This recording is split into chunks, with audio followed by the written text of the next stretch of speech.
Hey, welcome back. I'm going to follow up on that talk about flavonoids that I gave you guys on the last video. But before I go any further, I have to correct an error I mentioned on that video concerning quercetin and other flavonoids. First of all, I was reading a paper about the phenolic compounds found in fungi that led me to believe that these compounds were water soluble because in the report, it showed the water extract to have the most phenolic compounds in it versus the ethanol or the methanol extracts. So, just because of that, having a higher content than the alcohol extracts does not mean that it has great water solubility. Actually, flavonoids in particular have low water solubility, but they do have electrophilic slash nucleophilic properties about them that allow these molecules to attract and bind to other ions and free radicals, hence their antioxidant quality. Check this out. I think I briefly mentioned in the other video about these hydroxyl groups. Quercetin actually has 5 plus a ketone. Apigenin has 3.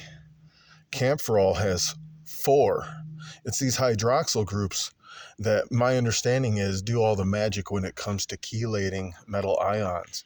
Now understand, the chelation or the sequestering and binding of metal ions can be good, can be bad. It depends on the context. So just because you have a molecule like quercetin that may have a propensity to bind to iron or copper, that could be good in certain contexts, but it could also cause problems for iron and copper absorption.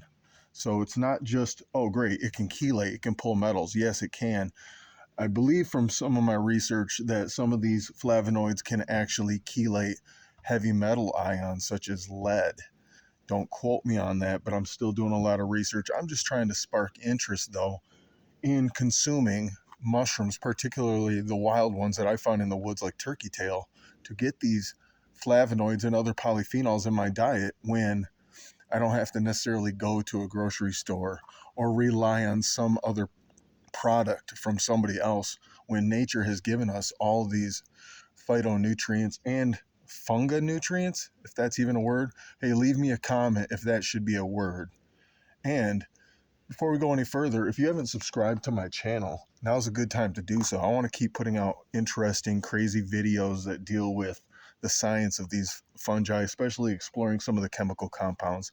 We've got thousands of mushroom species to explore in the future here, and I want to get into some of the toxic compounds as well. But for now, we're going to finish up our series on the polyphenols. Next video, I'm going to cover phenolic acid, so stay tuned. Hey, if you made it this far and you still haven't subscribed, now's a good time. Leave me a comment, like this video. It helps the YouTube algorithm too. Hey, I appreciate you guys. Thanks. See you next time.